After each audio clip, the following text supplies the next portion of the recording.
Catatan kelam peristiwa bom yang meledak di depan Sari Club, Kuta, yang kini dikenal dengan kasus bom Bali masih teringat di benak Rama Bali. Terlebih, bagi para korban akibat peristiwa 21 tahun lalu tersebut. Kisah kelam tersebut masih menyisakan trauma bagi para korban dan keluarganya. Seperti yang diakui salah seorang istri korban bom Bali, Niluh Mendri. Ditemui di kediamannya, Selasa 10 Oktober 2023, Mendri menuturkan panjang lebar kisahnya ketika kejadian Sabtu malam 12 Oktober 2002 silam. Saat kejadian, suaminya Wayan Sukadana sedang tugas malam. Artinya, saat kejadian bapak dua anak ini sedang tugas, sehingga menjadi salah satu korban di antara 202 korban jiwa. Setelah peristiwa kelam tersebut, Mendri sempat shock menerima kenyataan berat tersebut. Di saat anak-anaknya masih membutuhkan kasih sayang bapaknya, ditinggal pergi selamanya. Saat itu, anak pertamanya baru berusia 10 tahun dan anak kedua baru umur 5 tahun. Dengan keterampilan yang ia miliki, yakni membuat kue Bali. Setelah suaminya menjadi korban bom Bali, keterampilannya membuat kue menjadi sumber utama untuk bisa bertahan untuk membiayai hidupnya bersama dua anak-anaknya. Sempat putus asa Pak, tapi melihat anak-anak jadinya putus asa tuh benar. Kita lihat anak seandainya kita down atau kita putus asa, anak-anak bagaimana, pikiran seperti itu. Ya, jadinya anak-anak yang bikin kita semangat. Karena sekarang bisa. Pokoknya saya tuh punya prinsip itu. Bagaimana anak-anak saya ini harus bisa sukses nanti gitu loh. Maksudnya saya harus tegar, harus kuat gitu. Kalau kita tuh kendor bagaimana, ini kan musibah namanya, tidak tahu. Kadang-kadang kan orang meninggal itu bisa kecelakaan, bisa sakit gitu. Mungkin udah dari sananya, mungkin usianya seperti itu, pikiran saya seperti itu. Tapi setelah saya pikir, baru-baru itu sedih loh Pak. Sedih itu apa? Satu, suami kan sehat, kita tidak. Terus tiba-tiba. Terus kedua, tidak ketemu lagi mayatnya. Iya, kita sampai keliling nyarinya. Waktu itu pas kejadian itu saya keliling seluruh rumah sakit di Bali loh Pak. Saya dengar waktu bom itu jam 1, dikasih tahu sama supir taksi, katanya ada bom di Kuta. Waktu itu saya percaya. Terus Bu, ada teman bapaknya jadi supir taksi, itu kebetulan dia hidup.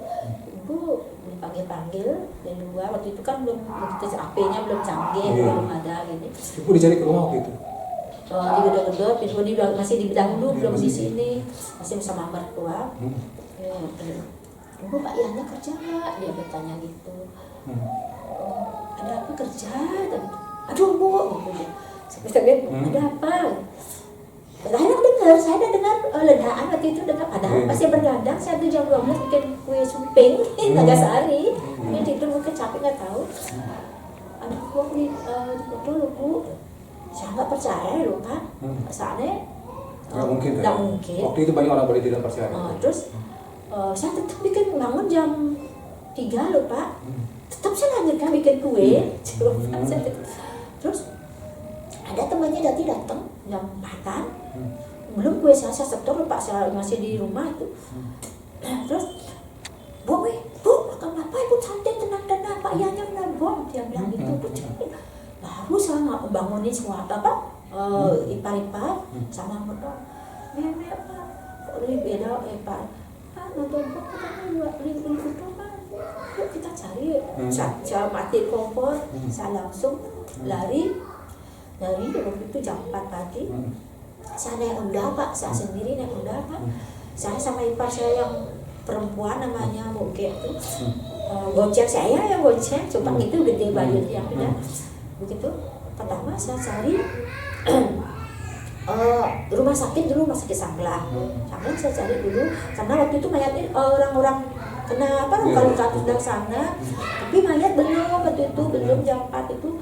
Di UGD saya nungguin, saya semua periksa tuh orang-orang yang luka itu nggak ada. Terus saya tanya pegawainya sana, stafnya gini, di mana lagi gininya Terus disuruh dia rumah sakit apa nama sudah sadar, coba cari sana Bu, ada luka di sana, dicari ke sana nggak ada, kok disuruh sampai rumah sakit apa, sampai rumah sakit di Topati itu apa namanya Pak? Darmoyanyo, Buri Raharja, waktu itu sampai rumah sakit Bule yang di Sudirman tuh apa?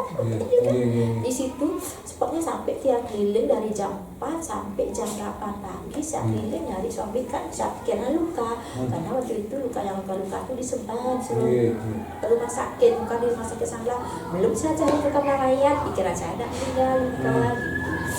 Ternyata tidak ada. Jalan kehidupan anak-anak itu tuh masih sangat kecil sekali loh Pak.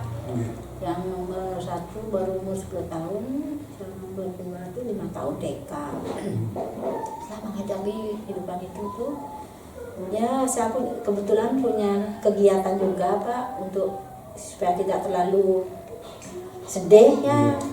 Kesibukan saya waktu itu masih saya tetap dalami, bikin kue, bangun jam 3, bergadang jam 12 mungkin kan, capek untuk terlalu tidak mengingat itu, ya sedih kalau saya tidak mungkin punya kesibukan, mungkin terlalu lama luka saya, karena saya punya kesibukan, saya melihat anak-anak saya masih kecil, membutuhkan biaya untuk dia itu, saya ambil kesibukan. Memang sebelum saya bikin kue itu sudah saya bikin dari dulu semenjak suami sudah bisa kerja.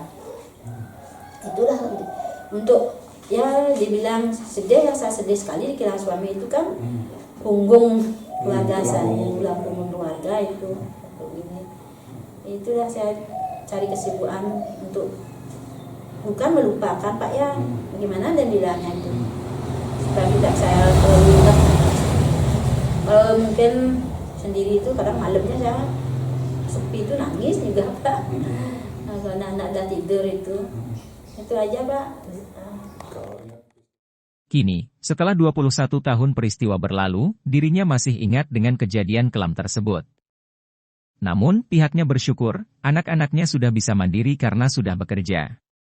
Bahkan, anak pertamanya sudah berkeluarga dan memiliki 1 anak. Meski demikian, untuk mengisi kesibukannya dirinya tetap membuat kue. Asmara Putra dan Eka Adiasa melaporkan.